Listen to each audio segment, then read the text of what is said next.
Muy buenos días, qué gusto recibirla con las primeras noticias de TV Ciudad en esta jornada de martes, donde tenemos 12 grados de temperatura en estos momentos. Un saludo a quienes nos siguen por Uniradio, la radio de la Universidad de la República, 107.7 de FM. También por señal abierta 6.1 y por YouTube. Vamos a repasar ahora rápidamente cómo viene el pronóstico de meteorología para las próximas horas. Y tenemos que para esta jornada la máxima de hoy va a ser de 15 grados, la mínima ya la superamos, 9 a esta hora. Las precipitaciones se están alejando, pero puede haber alguna escasa. Mañana miércoles 29, 6 y 17 serán las temperaturas extremas, ya subiendo la temperatura, alejándonos de esta ola de frío que hubo en estos días, y el jueves 30 de mayo, 8 y 16, las temperaturas extremas, el cielo estará algo nuboso con periodos de cubierto. Tenemos muchos temas para compartir con ustedes hasta las 9 de la mañana. El senador nacionalista Sergio Botana reivindicó lo actuado por Pablo Iturralde y dijo que hizo las tres cosas bien, cuando quiso cambiar a la fiscal Alfaro, cuando renunció y cuando pidió a la justicia que se investigue todo. Esto lo dijo anoche y lo vamos a profundizar en un ratito nada más. El Frente Amplio, por su parte, analiza convocar al ministro del Interior, Nicolás Martinelli, para consultarle sobre el material encriptado en la investigación de la causa de Gustavo Penades a cargo de la fiscal Alicia Guiones. Si bien no se definió la fecha, catalogan la omisión de esta información como de extrema gravedad. Información además que fue, salió a la luz pública por la propia fiscal Alicia Guiones. Por otro lado, sigue de paro la cooperativa del transporte nucleada en UCOT, esto es por sanciones a 3 trabajadores. La protesta por este caso lleva a que ayer comenzaron una asamblea al mediodía, y hoy continúen el paro. También hubo novedades del Ministerio de Desarrollo Social, que destacó la implementación de los centros de 24 horas para personas en situación de calle, mientras el sindicato que nuclea a quienes trabajan en los centros señalan que los centros son un caos. Distintas posiciones para lo que está pasando en los refugios. También vamos a estar hablando sobre el representante regional de Naciones Unidas a nivel de derechos humanos y de un pronunciamiento de UNESCO con respecto al proyecto de ley de medios que se aprobó en el Senado, que va a estar a consideración de la Cámara de Diputados. Y sobre las 8:30 de la mañana vamos a estar hablando de política y de campaña, porque estaremos recibiendo a Agustín Iturralde, quien es el coordinador del programa del precandidato nacionalista Álvaro Delgado. Agustín Iturralde va a detallarnos cuáles son los principales ejes de este programa que, él coordinó su trabajo y que presentó en los últimos días Álvaro Delgado. ¿Qué les parece si abrimos la ventana hacia las calles de Montevideo para ver por dónde circular, por dónde no, con datos del Centro de Gestión de Movilidad? @IMTránsito, @MD Transporte para seguir en tiempo real a través de las redes sociales cualquier cambio a nivel de la circulación. Les adelantamos de todos modos que Tomás de Tesanos entre 26 de marzo y José Iturriaga hasta las 12 del mediodía va a estar cortada la circulación, y también Tiburcio Gómez entre Neira y Demóstenes, el corte será hasta las 4 de la tarde. Juan Carlos Gómez entre 25 de mayo y Rincón, el corte será hasta las 5 de la tarde por trabajos de UTE, y también allí en Ciudad Vieja 33 entre Buenos Aires y Reconquista, el corte también será hasta las 5 de la tarde, pero esta vez por trabajos de carga y descarga.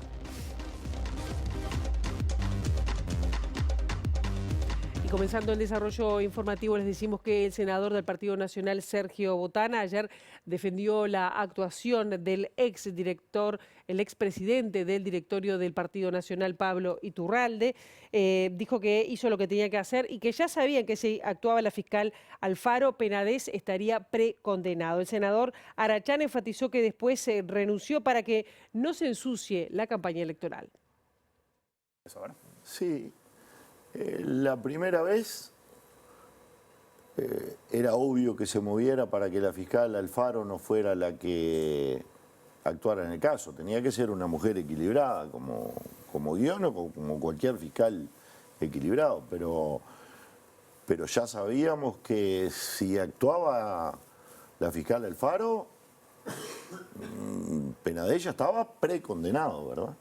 Estaba condenado antes de ser condenado. Y en ese momento todavía no era culpable, Penadez. En ese momento era un hombre acusado. Y creo que Iturralde ahí hizo bien en lo que tenía que hacer. ¿Eso no es una Y presión? después hizo- ¿No es una presión sobre el fiscal eso? Y esos chats eran privados, nos enteramos ahora. ¿Y cuál es la presión? Si eso no era público, ¿usted lo sabía? No. Nadie lo sabía. Nos enteramos ahora. De que él hizo algunas declaraciones que cree que pudieron haber tenido éxito, que en realidad eso siempre lo dudaremos, pero en todo caso se movió por una causa correcta. Y después cuando renuncia y lo entrega todo para que no se ensucie la campaña electoral del Uruguay. O sea, la primera vez tratando de que un ciudadano tuviera un proceso justo. La segunda vez entregándolo todo para que la campaña electoral no fuera ensuciada. Y tercero, y lo más importante de todo, es que inmediatamente fue a la Fiscalía, pidió que se investigue todo y que se publique todo, que todo se haga público. Entonces, que eso es lo más importante de todo, porque eso transparenta todos los hechos y nos tranquiliza a todos. Entonces, yo creo que tuvo una actitud, la actitud que tiene que tener un hombre. Digo, ¿Usted dice que estuvo bien lo que hizo Iturralde? Sí, porque, sí, por ejemplo, actuó como debe actuar un hombre. A mí no me gustan esos que se andan cuidando de no tener ninguna manchita.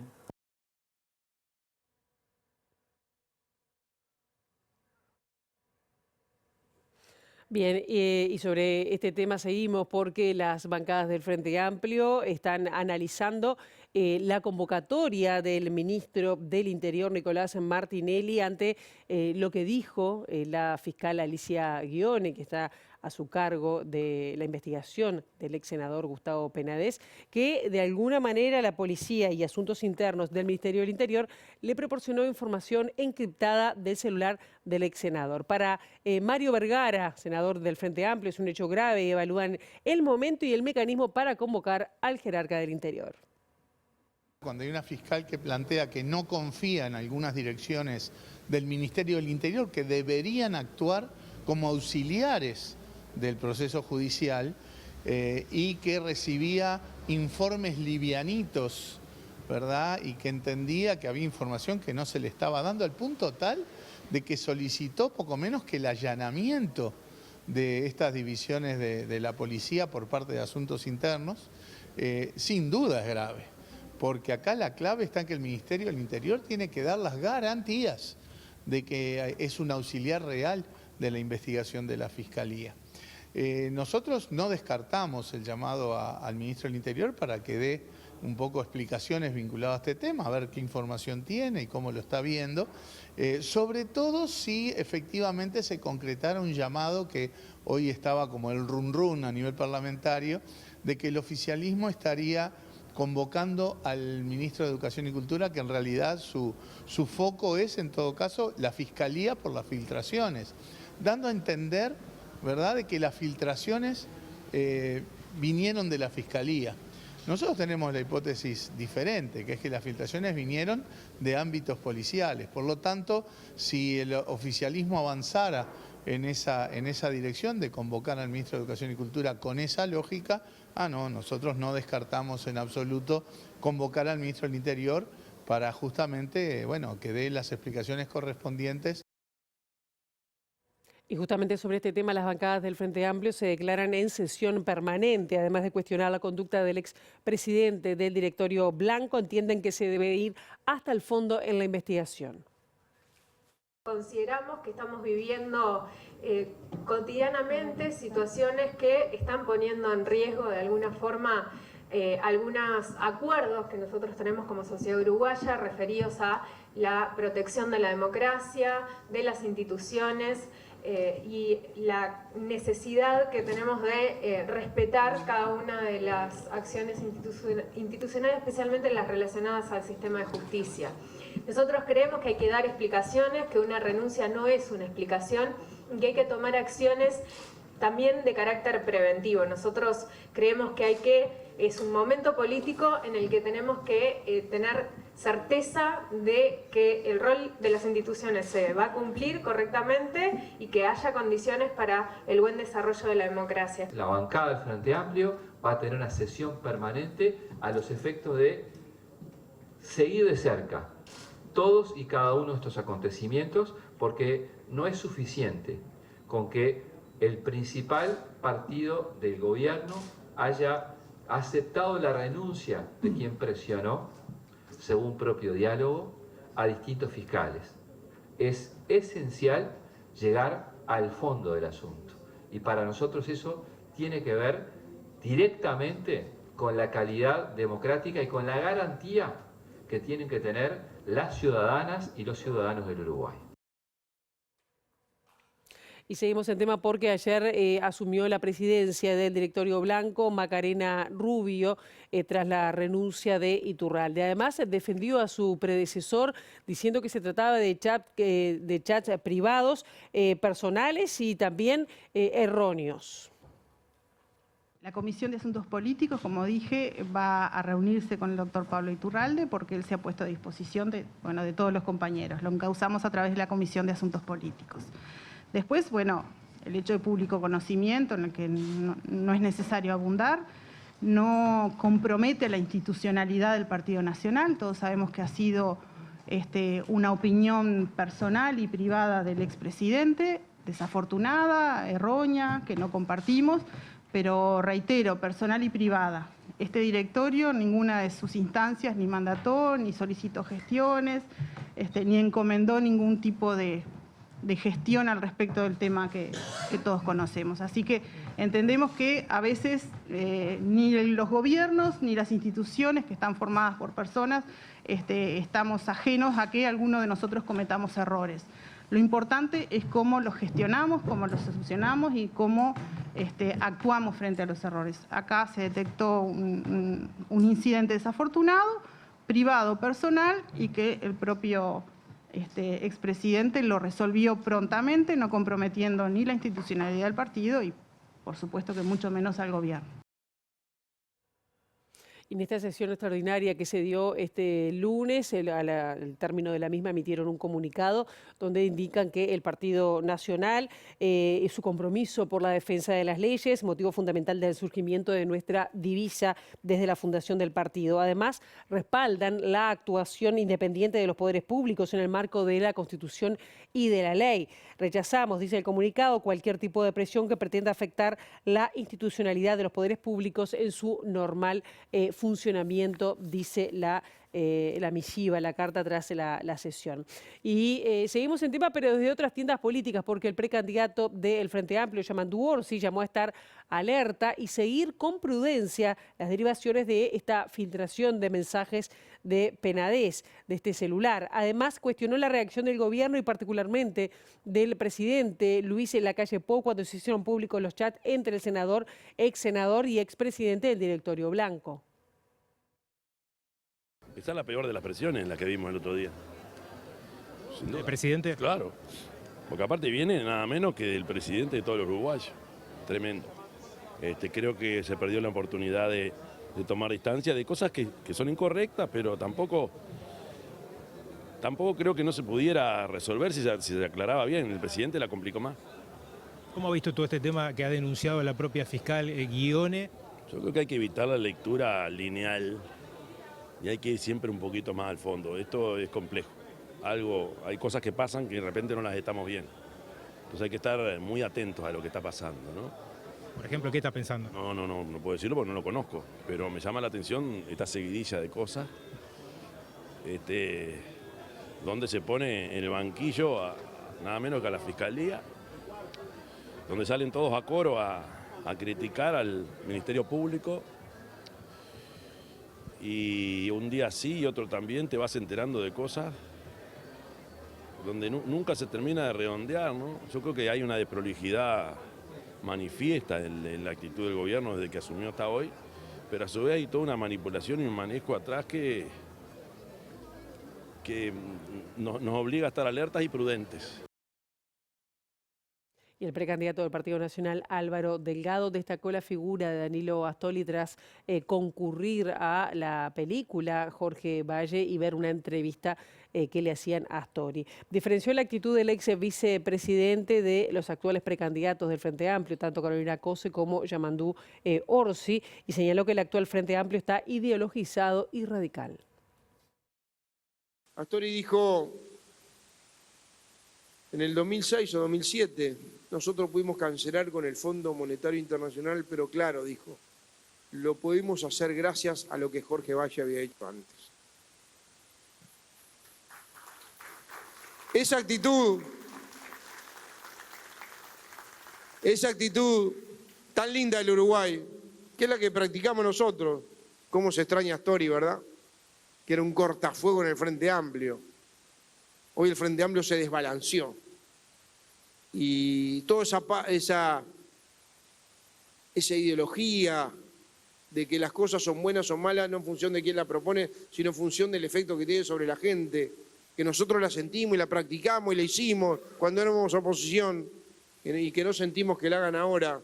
Tenemos una candidata del Frente Amplio que no puede reconocer ningún logro bueno del gobierno. Y tenemos el otro candidato del Frente Amplio que ahora está como vitaminizado y resulta que dice, después de reconocer cosas al gobierno, ahora dice que el país se cae a pedazos. Y es una lástima, ¿saben? Porque no es una actitud muy uruguaya. No es la actitud que ayer vi de Astori, de ese Frente Amplio más equilibrado. Hoy tenemos un Frente Amplio quizá el más ideologizado y más radical de su historia. Y seguimos en política porque el diputado del Movimiento de Participación Popular, Sebastián Valdomir, dijo que se podría llegar a impugnar una lista del Partido Nacional por la similitud que tiene con su partido, porque el número de lista y lema de una agrupación política del Partido Nacional se denomina Participación Popular de Montevideo. La información brindada por el periodista Martín Ribeiro da cuenta de la resolución de la Corte Electoral con fecha 20 de mayo, habilitando la agrupación departamental Participación Popular Montevideo a utilizar los números de listas 9.609 y 5.609 para las próximas elecciones internas. Son dos listas del Partido Nacional registradas con un nombre y una numeración muy idéntica a la del Movimiento de Participación Popular, la 609, desde muchos años muy conocida, y la denominación y la numeración es muy idéntica. Nosotros estamos estudiando el tema, ya lo planteamos también en el Frente Amplio, porque claramente acá es otro lema, es el Partido Nacional que registró esta lista, entonces nosotros estamos analizando los pasos a seguir, seguramente haya alguna acción de recursividad, ¿no? De impugnar ese tipo de lista, pero no nos sorprende tampoco porque hay otros ejemplos que han circulado por las redes sociales y en la prensa en estos días de listas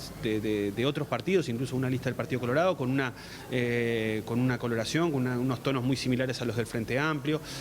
Entendemos que bueno, que eso no, en realidad están induciendo error al electorado, que se debería cuidar mucho más eso por parte no solo de la Corte, sino también por parte de las autoridades partidarias para que los diferentes lemas tengan claramente identificados sus diferentes sectores, sus diferentes listas y que no se induzca error. Lo que queremos es que se aclare rápidamente esto cuando tengamos, además de esta circular que sacó la Corte, bueno, tener un diseño concreto para poder impugnar concretamente. Y la Corte Electoral en las últimas horas ya publicó el padrón de cara a las elecciones del 30 de junio. El buscador del padrón y del plan circuital se encuentra disponible en la página web. Estamos hablando de www.corte.gov.uy, Corte Electoral. Allí se puede buscar por serie y número de credencial cívica o por el nombre, debiendo en este último caso consignar la fecha de nacimiento.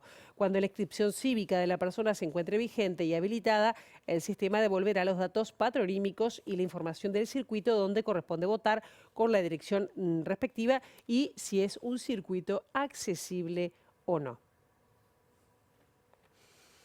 Y vamos a hablar de números porque en las últimas horas la encuestadora Nómade dio a conocer que el Frente Amplio y el Partido Nacional tendrían un mejor desempeño de su votación en las elecciones de octubre si sus candidatos fueran Yamandú Orsi y Álvaro Delgado respectivamente. El sondeo establece que si Orsi es el precandidato con más chance de ganar, establece que Orsi es el precandidato con más chance de ganar con diferentes escenarios de balotaje planteados. Nómade también midió diferentes escenarios para las elecciones de octubre. Al incluir a Orsi y Delgado como candidatos, el Frente Amplio llega a 43,4% y el Partido Nacional a 32,5% de intención de voto. Más atrás, Cabildo Abierto, medido a través del líder partidario, senador y actual precandidato único Guido Manini Ríos, marca 4,2% y el Partido Colorado sin candidatura mencionada, 4%. En cambio, si se incluye a la precandidata Laura Raffo como eventual candidata presidencial nacionalista, Orsi sube más de un punto y llega a 44,5%, mientras que el Partido Nacional cae 6 y queda en 26,5. Cuando se hace el mismo ejercicio, pero con la precandidata Carolina Cose como candidata presidencial Frente Amplista y Delgado como postulante nacionalista, el Frente Amplio pierde entre 5 y 6 puntos y baja a 38,5 y el Partido Nacional obtiene su mejor registro y queda segundo con casi 33 puntos. El último escenario medido para octubre incluye a Cose y Raffo. En ese caso, el Frente Amplio supera el 39% y el Partido Nacional cae 6 puntos respecto al escenario anterior y queda casi en 27%. Para un eventual balotaje, mientras tanto, Nómade establece que Orsi le ganaría tanto a Delgado como a Raffo, al primero por más de 3 puntos y a la segunda por cerca de 11. Delgado, en cambio, derrotaría a Cose por poco más de un punto porcentual y Cose, por último, le ganaría a Raffo por casi 5 puntos. La encuesta fue hecha entre el 25 y el 29 de abril, por lo que no tiene en cuenta los potenciales efectos de los hechos políticos más recientes. Se hizo mediante la web y abarcó a 1.076 personas. Especialistas y también activistas de la sociedad civil desmintieron dichos de Álvaro Delgado respecto sobre la fuente infinita de agua potable, que sería la planta potabilizadora de agua que se construirá en Arasatí, en el departamento de San José. Señalaron que los dichos del precandidato fueron por lo menos irresponsables.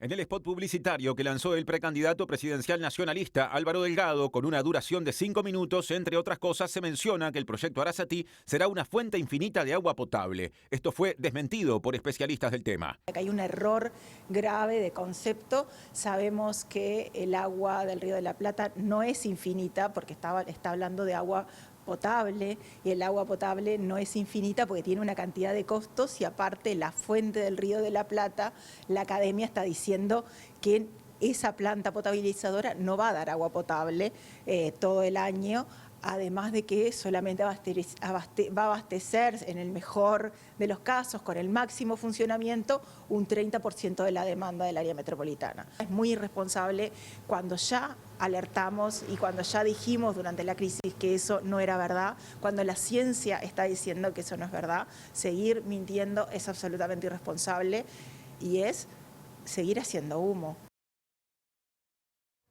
Vamos a otros temas porque el representante de Naciones Unidas en Derechos Humanos, el representante regional, y también el representante de UNESCO en Montevideo emitieron un comunicado en rechazo o expresando su preocupación con la aprobación del proyecto de ley de medios en el Senado de la República. Mediante una nota dijeron que es preocupante el artículo orientado a garantizar la imparcialidad que fue agregado en el Senado y llamaron a la Cámara de Representantes a reverlo. El argentino Ernesto Fernández Polcuch, director de la Oficina Regional de UNESCO con sede en Montevideo, y el checo Jan Jarab, representante regional para América del Sur del Alto Comisionado de la ONU para los Derechos Humanos, firmaron la nota que expresa preocupación porque los cambios hechos en el Senado ocurrieron sin un debate previo en comisión. Aseguran que la iniciativa parlamentaria tiene contenido contrario a los estándares internacionales y en ese contexto se refieren al artículo 72, que fue redactado a iniciativa de Cabildo Abierto, aunque sin hacer alusiones político-partidarias. Aseguran que esa disposición puede generar censura previa, ya que el Poder Ejecutivo tendría la potestad de controlar y determinar qué medios brindan contenidos de manera completa, imparcial, seria, rigurosa, plural y equilibrada entre las y los actores políticos. Fernández y Jarab también expresan preocupación porque el texto deroga la obligación del Estado de impedir o limitar la concentración de medios debido a que duplica la cantidad de licencias de radio y TV que se pueden tener y casi triplica las de TV para personas abonadas. Con respecto a estos temas, también señalan que la actual redacción reduce la transparencia transparencia de los procesos de otorgamiento de las licencias. El documento de ONU y UNESCO recuerda que el presidente Luis Lacalle Pou participó de actividades en las que se expresaron estas y otras necesidades y finalmente llama a quienes integran la Cámara de Representantes a acordar una redacción armónica con los estándares internacionales de derechos humanos previa consulta a medios, periodistas y sus asociaciones. El ministro de Desarrollo Social, Alejandro Sciarra, destacó la mejora en la convivencia barrial y también para los beneficiarios la implementación de los centros de 24 horas para personas en situación de calle. Mejora lo que es la convivencia en los barrios, con los vecinos. Eso sí, hemos tenido algunas conversaciones con vecinos que manifiestan que la situación ha mejorado, de convivencia, digamos, y luego para los propios participantes. Sin embargo, quienes trabajan allí han denunciado que se redujo el personal y que no se cuenta con psicólogos y trabajadores sociales suficientes. No es así. Primero que nosotros nos debemos a las personas, ¿no? A los participantes de los programas, y ahí ponemos todos los esfuerzos. Y segundo, que el director del programa Calle, Gabriel Cunha, ya ha explicado más de una vez cómo se ha mejorado el ratio, cantidad de personas, cantidad de técnicos. Entonces, nosotros lo que tenemos que hacer es una valoración cualitativa en cuanto al servicio que se le brinda a los participantes y desde ahí tenemos la tranquilidad de saber que estamos haciendo el mejor trabajo posible. Además, desde el sindicato manifiestan que los equipos están recargados de trabajo porque también deben acompañar los procesos de cocina de los usuarios. A cualquiera que vive en un hogar, ya no un refugio, sino su propio hogar, algunas personas se cocinan, sí, por supuesto.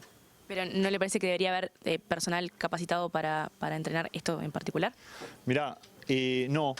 Incluso las personas, cuando uno va a vivir en un hogar, cuando uno empieza a trabajar en su autonomía, se cocina, se hace sus cosas, entonces me parece absolutamente razonable que sea así.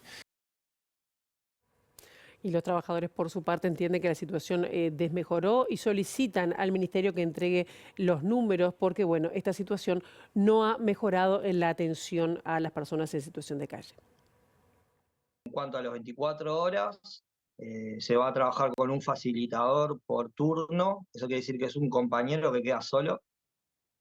Si bien la cantidad en los 24 horas de usuarios es menos de lo que había, que son 12 usuarios para una persona, trabajar solo con 12 usuarios es complejo porque en realidad se dan situaciones, es gente que tiene a veces problemas de salud mental, puede haber problemas de adicciones, puede pasar lo que sea. Estaría bueno que muestre los números. Yo te digo que nosotros tenemos claro que el ratio, por ejemplo, de psicólogo, ponele un tema, salud mental, de psicólogo, de hecho los CAT que ellos crearon, han venido a algunos refugios y nos dicen que todavía no tienen la forma en que van a trabajar. Desde Sutiga también respondieron al concepto de autonomía que propone el ministro para favorecer que las y los usuarios de los centros 24 horas se cocinen por sus medios. Hay un proyecto tiene que ver para nosotros con el recorte, que la gente de los 24 cocine ella misma. Y bueno, eso trae varios problemas porque, por ejemplo, nosotros tenemos una población a veces con problemas de diabetes, de hipertensión, que tienen menús especiales, que eso está regulado por INDA. Todo bien con la autonomía, pero no es que vos y yo nos juntamos a comer empanada. Una casa de 12 personas con gente que tiene problemas de salud. Es muy romántico, pero después en los hechos puede implicar cuestiones bastante jodidas. La Olla Popular de Palermo sirve platos de comida lunes y miércoles de 4 de la tarde a 8 de la noche en Cordón Norte. Según sus colaboradores, aumentó la cantidad de personas que asisten por un plato de comida y también la cantidad de porciones que se sirven.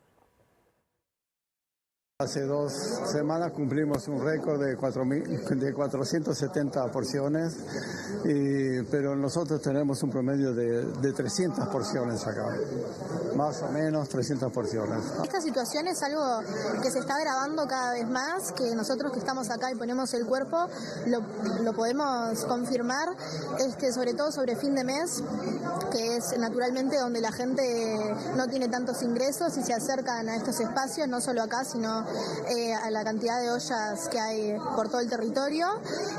Y bueno, nosotros nos gestionamos con apoyo de particulares, es decir, vecinos que vienen vienen, se acercan, nos dan su colaboración, y también por parte de otras organizaciones sociales que sí hacen aportes más grandes, como sindicatos, comités de base, que sí nos aportan los insumos necesarios para poder desarrollarnos y seguir funcionando. Y precisamos todos los secos, es decir, fideos, arroz, salsa de tomate, lentejas, garbanzos, todo ese tipo de cosas en grandes cantidades, aceite, por ejemplo. Después tenemos semanalmente nos traen acá unos 25 kilos de verdura, o un poquito más, un poquito menos, y a veces tenemos que comprar, que lo hacemos con la ayuda de los donantes que tenemos. El exministro de Trabajo, Ernesto Murro, que apoya la candidatura de Carolina Cossi, considera oportuno esperar a las elecciones internas para tomar una postura con respecto a el plebiscito sobre reforma de la seguridad social. Además, considera que, según las firmas presentadas y el promedio de descarte, habrá plebiscito en octubre. Y en ese aspecto nosotros respaldamos totalmente lo que es la posición de nuestra precandidata Carolina Cossi, en el sentido de esperar el resultado de las elecciones internas, dado que felizmente en el Frente Amplio hay diferentes opiniones, y bueno, la elección interna será definitoria y allí se verá quién es la precandidata o el precandidato electo por el Frente Amplio para ser presidente de la República o presidenta de la República.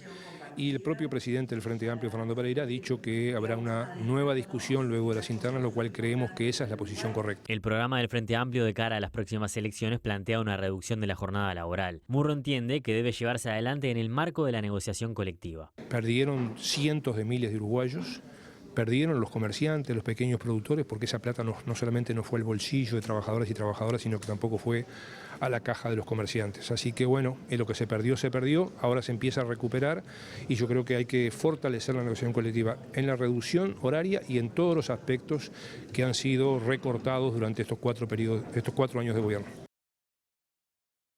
La cooperativa UCOT se mantiene de paro en las líneas urbanas y suburbanas en rechazo a la sanción hacia 3 trabajadores. Hay una concentración en la planta de la empresa en la zona de La Unión. Según un comunicado de la mesa de ASCOT, se pide el reintegro inmediato de 3 trabajadores que hace 10 días la dirección de la cooperativa decidió retirar del servicio y tomar medidas preventivas por faltas cometidas. Los trabajadores sindicalizados de UCOT reclaman que el consejo directivo de esa cooperativa no ha definido qué día comienzan a trabajar ni cuál va a ser la sanción correspondiente. Una brevísima pausa, a la vuelta de la misma venimos con Agustín Iturralde, economista y además coordinador del programa del precandidato blanco Álvaro Delgado. Ya venimos, no se vayan.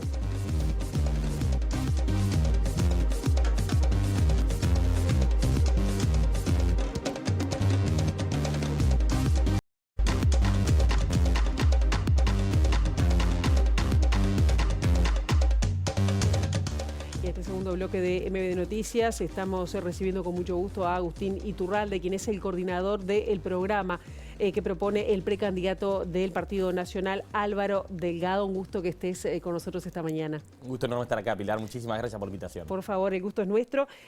Una propuesta que, bueno, está dividida en 7 ejes, que Delgado lo presentó casi como su Biblia, ¿no? De alguna manera, y plantea la construcción, lo leo así para no equivocarme, de un segundo piso de transformaciones a partir de los cimientos que construyó el actual gobierno del presidente Luis Lacalle Pou, dividido en 7 ejes, ¿no? ¿Cuáles son los puntos focales? Porque decía algunas cosas como tener riqueza 30% mayor, reducir a la 1/4 parte la pobreza infantil, universalizar la educación secundaria y generalizar la terciaria, entre otros puntos. ¿Cuál es el foco? A ver, ahí, ¿cómo lo harían?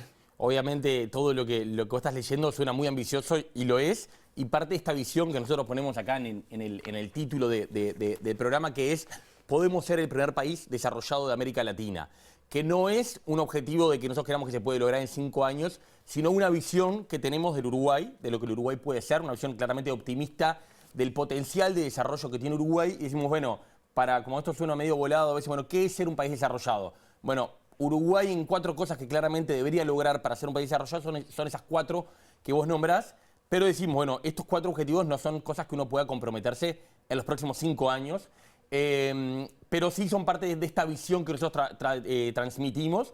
Y bueno, y después sí damos lugar a estos 7 capítulos donde sí hablamos, de lo concretamente para ponernos en ese camino del desarrollo, para dar ese salto que nosotros creemos que, se construyó este primer piso, este gobierno que creo que en casi todos los temas que uno mire tiene logros relevantes para mostrar, qué es lo que toca, cuál es el siguiente paso, y ahí, nos pareció, para ordenar un poquito de ideas, ordenarlo en esos 7 pilares que, van desde temas muy económicos como el tema de competitividad, temas globales de inserción, temas puramente sociales, temas de infraestructura, temas de conocimiento, ciencia, educativos, temas de Estado, de reforma del Estado, temas de convivencia, de seguridad, y creo que me estoy comiendo alguno, creo nombre 6, pero básicamente fue la forma, obviamente, arbitraria de ir ordenando los temas de las distintas propuestas. Claro, y cuando vos hablás, por ejemplo, de reducir a la 4ª parte de la pobreza infantil, ¿cómo lo piensan y por qué reducir a la 4ª parte y no poner todas, sabiendo que son, creo que son 150.000 los niños y niñas que están por debajo de la línea de pobreza? Sí. Bueno, ahí nosotros tenemos claramente nosotros estamos diciendo en todos lados, el único número que ponemos, el único compromiso de gasto que ponemos con cantidad es la inversión en primera infancia, que nos parece que en este gobierno hubo una inversión bastante inédita, todo lo que fue el bono crianza, pero que obviamente nos parece que en el próximo quinquenio tiene que ser la prioridad política y presupuestal número 1, y decimos que queremos llegar al final del quinquenio con una inversión cercana al orden de los $200 millones anuales, de aumento en el tema primera infancia, del orden de los $200 millones anual. Obviamente eso es una inversión muy importante que nos permitiría dar una baja significativa de vuelta. Ese número que está ahí, Pilar, no es el objetivo para los 5 años. Sí, uno decía, ¿por qué no eliminarla de todo? Queremos ser muy responsables a lo que uno puede prometer. Uno mira la evidencia internacional y la pobreza infantil no se erradica del todo ni en 5 ni en 10 años, porque ojalá fuera un problema que simplemente apretar un botón y transferir plata. Tiene raíces muy profundas. Claramente en Uruguay tenemos una pobreza infantil que es muy ruidosa, que está cercana al 20%, que está en la brecha entre la pobreza entre los mayores de 65 y los menores de 6 años es de las más grandes. No es que la pobreza infantil sea de mayores, porque es un problema muy latinoamericano, pero como logramos reducir bastante bien en Uruguay la pobreza entre los más viejitos, tenemos una diferencia muy grande con los niños, y es ahí donde decimos, el próximo quinquenio todas las baterías, no todas, pero lo uno por encima de todo el resto de las cosas, por encima de todas las otras cosas muy importantes que a alguien se le pueden ocurrir, está este tema. Y decimos, que un horizonte razonable para decir, para ser un país desarrollado, mínimo que tenemos que estar, por lo menos una 4ª parte de lo que tenemos ahora, creemos que en el próximo quinquenio se puede avanzar significativamente. También hablan ustedes de nuevos mercados, una agenda imprescindible de mejorar la inserción internacional, cosa que parece que en este gobierno, más allá de que hubo como intentos, no se concretó. Tú decías, el segundo piso de transformaciones. ¿Por dónde sería, no? Sí. Corregime vos, que sabes más de economía. No, yo creo, es evidente que no es un tema que fácil, que no le resultó tan fácil a este gobierno, pero creo que hubieron logros significativos, sobre todo en materia de productos, algunos mercados estratégicos, lo que fue el acuerdo con Brasil del acceso de zonas francas, que permite que los productos uruguayos de zonas francas entren como producto Mercosur de Brasil. Es un acuerdo bien importante. Con China hubieron algunos logros relevantes, algunos productos, pero claramente falta. Claramente a uno le hubiera gustado que esto avance con mucha más celeridad. Y ahí proponemos varias cosas, pero para ordenar un poquito te diría tres cosas bien relevantes. Una es un cambio en la institucionalidad, en la gobernanza del comercio. Proponemos que el Ministerio de Relaciones Exteriores pase a un Ministerio de Comercio y Relaciones Exteriores, básicamente reunir todas las competencias del comercio que están un poquito dispersas, centralizarlas en Cancillería, y que ese ministro que quede claro que es el responsable, ¿no? Que a este ministro lo vamos a evaluar por los logros en esto, que hoy el comercio y el acceso comercial está un poquito disperso. Es una solución que la hemos visto en otros países y que funciona relativamente bien, depende de varias cosas, y que obviamente implica cambios muy relevantes dentro de Cancillería, de la forma de funcionar. Esa es una. Una segunda, sin duda, es el tema de seguir golpeando todas las puertas, ver qué pasa con el CPTPP, qué pasa con el TLC con China, qué pasa con el TLC con Europa. Ahí Uruguay... ¿Y qué pasa con el Mercosur, no? Porque ahí dentro de los blancos hay diferentes visiones.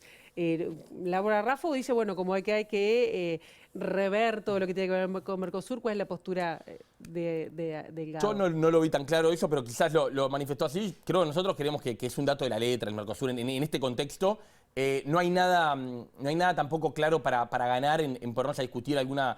Sí creo que Uruguay tiene que seguir por este camino, que no es tan distinto al que había tomado el último gobierno del Frente Amplio, un camino de, buscar la flexibilidad, decir, bueno, todo bien con el Mercosur, nosotros vamos a hacer nuestro camino. Este gobierno lo hizo con un poquito más de intensidad y de agresividad y lo verbalizó más claramente, pero creo que es el camino correcto para el Uruguay.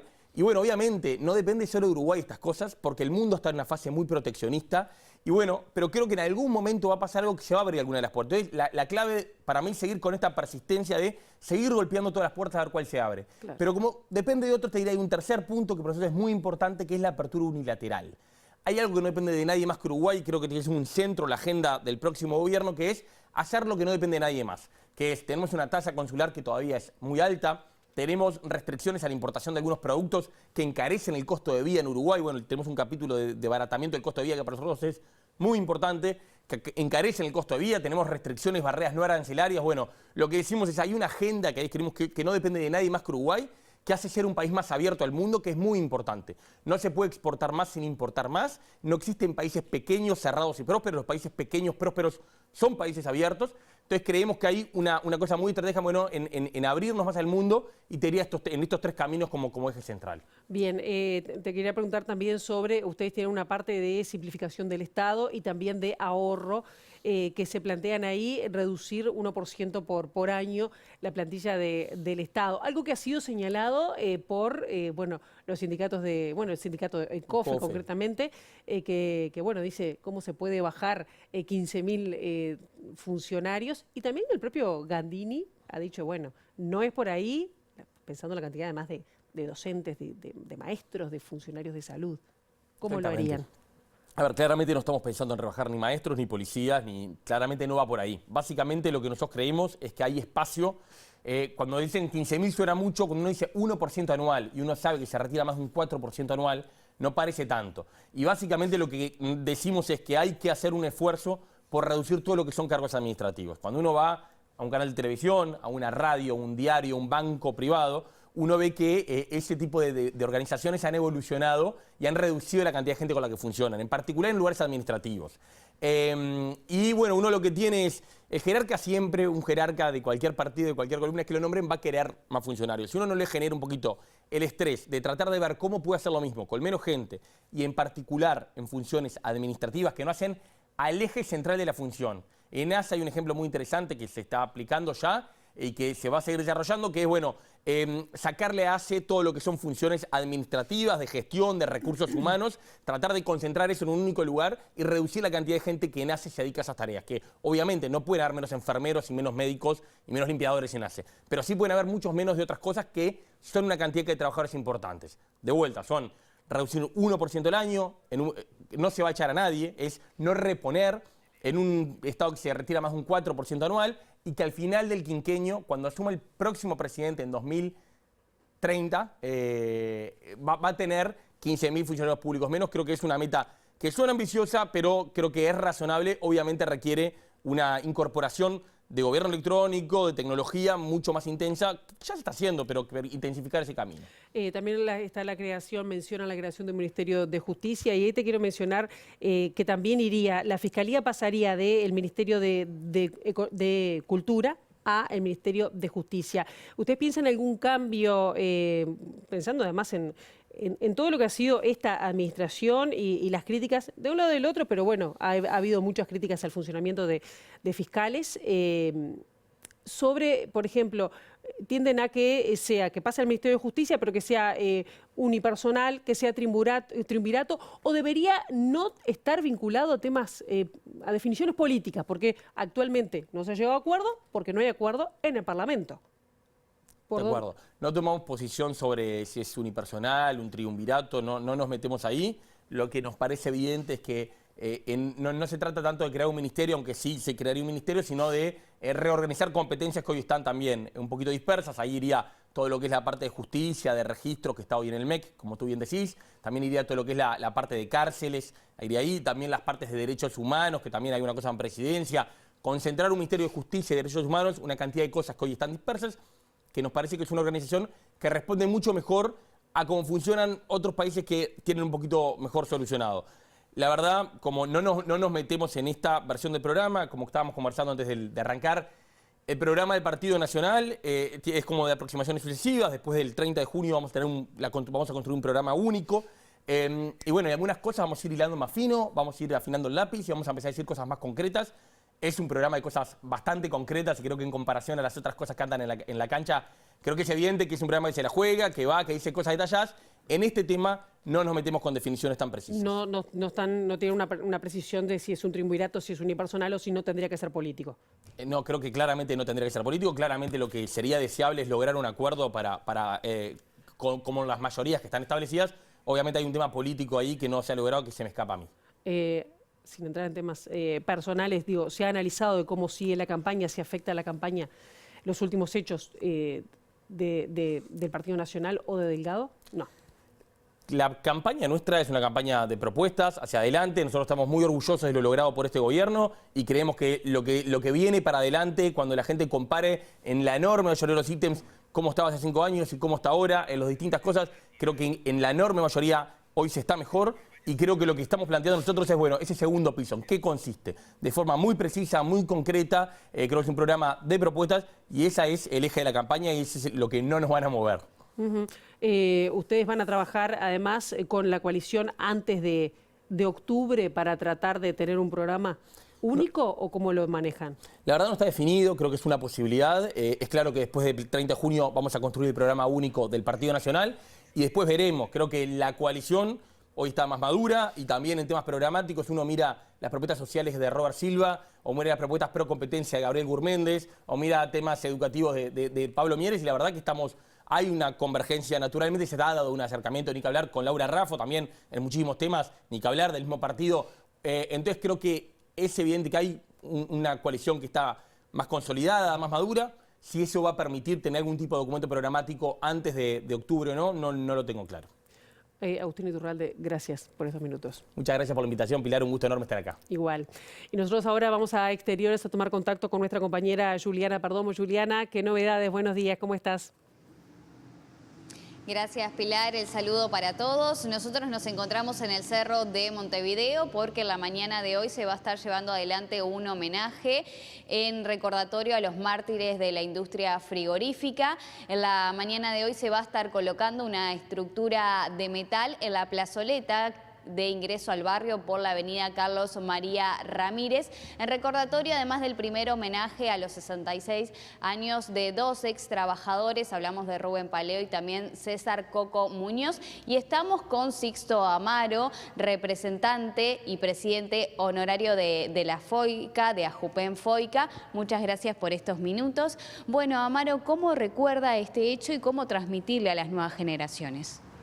Bueno, lo recordamos con enorme emoción y el homenaje que se va a realizar a partir de las 11 horas en el Puente Pantanoso, prácticamente en la entrada del cerro, donde estaremos inaugurando esta obra cultural que refleja a nuestros mártires de la industria frigorífica y que además fue construida por viejos trabajadores de los frigoríficos en función de una idea del compañero Eduardo Labraga.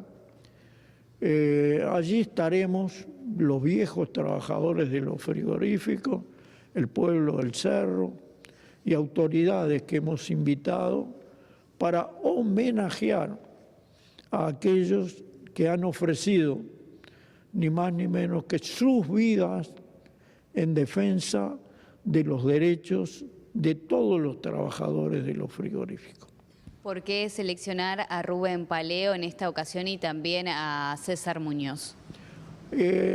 Rubén Paleo era un trabajador como éramos nosotros, era un trabajador del frigorífico Castro, era el protesorero, y se decidió hacer una huelga de hambre en esa habitación en defensa de los salarios, de mejores condiciones de trabajo, y no hubo respuestas del gobierno. A él lo retiraron de la huelga de hambre ya en un estado delicado y a consecuencia de la huelga de hambre falleció Rubén Paleo, un hijo del Cerro, un hombre que ofreció su vida defendiéndonos. Y El primer año lo conmemoró los compañeros del frigorífico Castro con un homenaje también de FOICA. Pero ya en finales de ese mismo año, César Coco Muñoz, un compañero trabajador del frigorífico nacional, de la sección frutas y legumbres, en medio de una gran huelga del año 56, había rompehuelga, carneros que le decíamos, y él fue a detenerlos para que no fueran a usurpar nuestros trabajos y le dieron unas puñaladas y lo mataron. Al Coco Muñoz, el segundo mártir de la industria frigorífica, que en función de ello se reunió el Congreso y decretó que el 28 de mayo pararíamos nuestros trabajos en los frigoríficos y les rendiríamos homenaje a estos dos mártires en el cementerio del Cerro en aquellas épocas. Luego, en el 61, hubo una marcha a pie de Fraiventos a Montevideo, hubo una gran lucha con los compañeros del frigorífico Anglo, la Unión Obrera Río Negro, y Justo Páez, un obrero del Anglo, cuando retornaban a su ciudad natal, dio vuelta al camión y ahí falleció Justo Páez, otro mártir de la industria frigorífica. En el propio año 61, en un incidente que tuvimos en el Palacio Legislativo, sube a un ómnibus Walter Mota, obrero del frigorífico nacional. Un policía le dio 2 tiros y lo mató, y es mártir de la industria frigorífica. Ya en los años 64, en el puerto de Montevideo, un rompehuelga, un carnero, asesina a puñaladas también al compañero Raúl Denis. Y finalmente, el sexto de los mártires de la industria frigorífica, Nublejic, un hombre que trabajó en el SUIF, trabajó en el Artigas, trabajó en Sala de Caldera, después terminó en la grasería del frigorífico nacional, un hombre solidario, trabajador. Lo lleva preso la dictadura en el 76 y lo asesinan en un cuartel en el año 1976 al querido compañero Nublejic. Estos son los mártires, a estos hombres vamos a homenajear y en ellos a muchas generaciones de serrenses, de trabajadores de los frigoríficos, a tejanos, a fraiventinos, que hemos vivido la historia de la industria frigorífica. Amaro, muchas gracias por estos minutos. A la orden, gracias a ustedes. Bueno, Pilar, era la historia contada por Sixto Amaro. Nosotros nos despedimos y le hacemos la invitación para la inauguración de esta mañana. Ya pueden pasar por allí, por la plazoleta en el Puente Pantanoso y ver esta escultura de metal en homenaje a los mártires de la industria frigorífica. Que queda hecha. Nosotros hasta aquí llegamos con esta primera edición. Ahora quedan en Ciudad Viva. La actualización informativa será a las 13, a las 18:55. Nosotros volvemos mañana, bien tempranito, con las primeras noticias de TV Ciudad. Los esperamos. Buena jornada.